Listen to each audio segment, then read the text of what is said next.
The most dangerous false kindness is not the kind that insults you. It is the kind that smiles at you, praises you, stands close to you, and slowly teaches you to distrust your own judgment. Stay with me until the end, because the deeper signs are rarely the loudest ones. And if this way of seeing people speaks to something you have lived through, subscribe and walk a little further with me here. Welcome back to Guiguzi Strategic Wisdom. I'm Sophia, the writer behind this video. There is a quiet mistake many people make in relationships, and they make it not because they are foolish, but because they are sincere. They assume warmth means goodwill. They assume attention means care. They assume that if someone acts kind, then kindness must be present in that person's heart. But life does not work that way. A pleasant face is not the same as a clean intention. A gentle tone is not the same as respect. And a person who knows how to appear harmless can often move through your life with less resistance than an openly hostile one. That is not paranoia. That is maturity. When I have watched people long enough, I have noticed something simple. Real sincerity has weight. It is steady. It does not need to keep performing itself. Fake niceness, on the other hand, is restless. It studies reactions. It adjusts quickly. It says what sounds right, but something in it never settles. It is not rooted in character. It is rooted in strategy. Think about it. A truly kind person does not have to keep managing your impression of them. A fake one does. Because the goal is not connection. The goal is access. Access to your trust, your openness, your time, your loyalty, your sympathy, sometimes even your guilt. And once you understand that, you begin to see people differently. Not with bitterness, with clarity. The first sign someone is only pretending to be nice to you is this. Their kindness appears strongest when other people are watching. There is an old kind of wisdom I have always believed in. When a person serves the image of virtue more than the burden of virtue, they are not protecting goodness. They are protecting appearance. That matters. Because there are people who know exactly how to look generous in public. They check on you in front of others. They praise you when it can be heard. They offer help when the scene gives them moral credit. But in private, something changes. Their warmth becomes thinner. Their patience shortens. Their support becomes vague, delayed, or absent. This is where most people get it wrong. They focus on the visible gesture and ignore the pattern. But the pattern is the truth, not the performance. In modern life, this happens everywhere. At work, a colleague speaks highly of you in meetings, calls you talented, says you deserve recognition. But when a real opportunity opens, they say nothing for you behind closed doors. In family, someone embraces you at gatherings, asks loudly about your well-being, acts affectionate in front of relatives, yet never shows up when you are quietly struggling.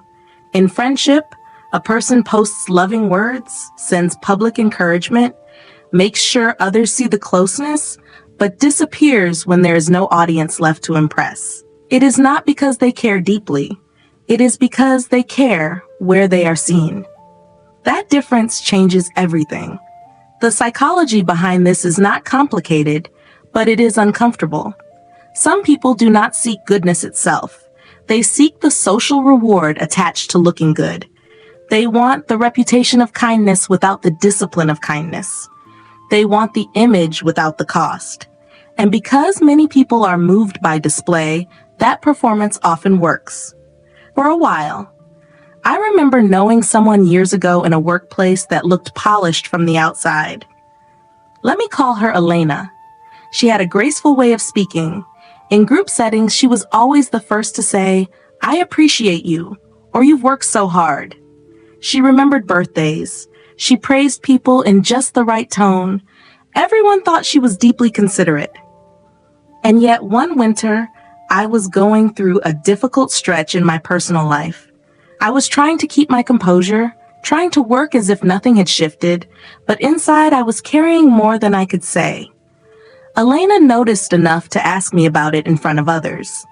Her voice was soft, concerned, almost protective.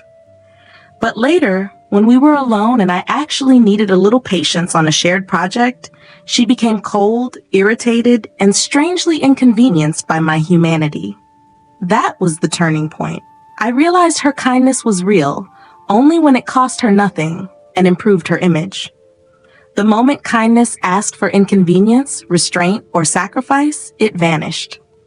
Look at reality for what it is. A person's character is not revealed by how beautifully they act when kindness is visible.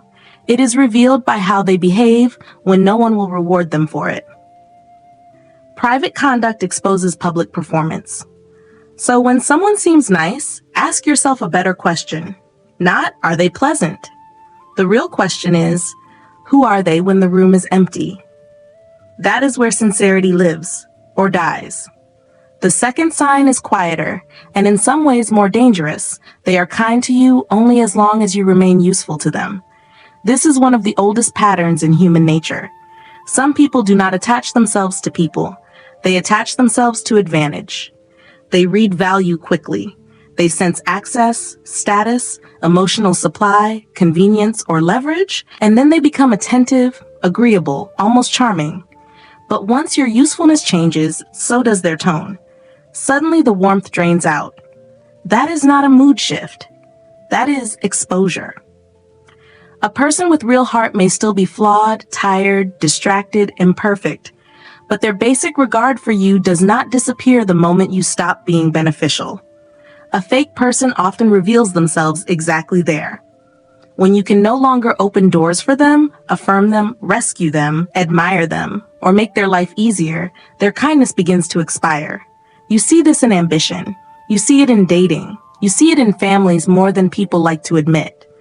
Someone is affectionate while you are successful, stable, generous, emotionally available, and easy to be around. But when you face loss, uncertainty, or limitation, they become distant. Not openly cruel, perhaps. Just less invested. Less responsive. Less warm. Their messages shorten. Their concern becomes formal. Their patience disappears, and you begin to feel something painful that you could not name before. You were not being loved. You were being used gently. That pain is sharp because it attacks both the heart and the ego. The heart grieves the relationship. The ego grieves the illusion. And many people stay trapped there because they do not want to accept what the pattern means. They tell themselves the person is busy, stressed, going through something.